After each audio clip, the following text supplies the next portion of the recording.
Kulungan naman ang bagsak ng 2 individual matapos makumpiskahan ng 125 rim ng smuggled na sigarilyo sa isang checkpoint sa Davao Occidental.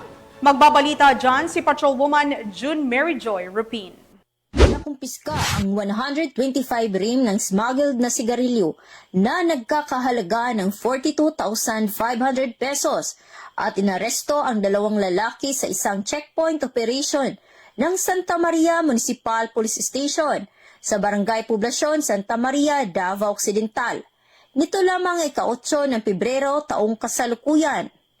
Pinangunahan ni Police Captain John Raywan L. Abadja, Officer in charge ng Santa Maria Municipal Police Station, ang operasyon na nagresulta sa pagkaharang ng isang sasakyan na may kargang smuggled na sigarilyo. Ayon sa aming naging panayam kay Police Captain Abadja. Namin yung PAP sa aming iluwag. In plain view, yung isang sakong na may lamang smuggled cigarettes. Kaya inulit po natin sila at asabahan natin ng kasong violation ng PIN 643 o sa piskalya ngayong Lunes po.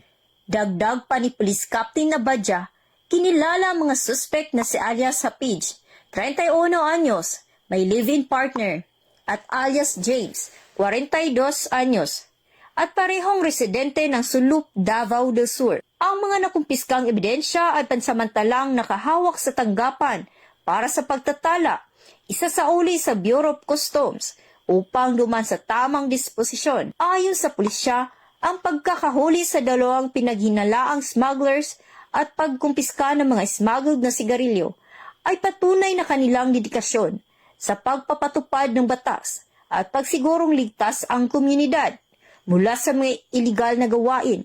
Patuloy nilang paitingin ang mga operasyon upang mapanagot ang mga lumalabag sa batas. Mula dito sa Police Regional Office 11, ako ang inyong PNN correspondent, Patrolwoman June Mary Joy Rupin, alagad ng batas, tagataguyod ng Balitang Pulis.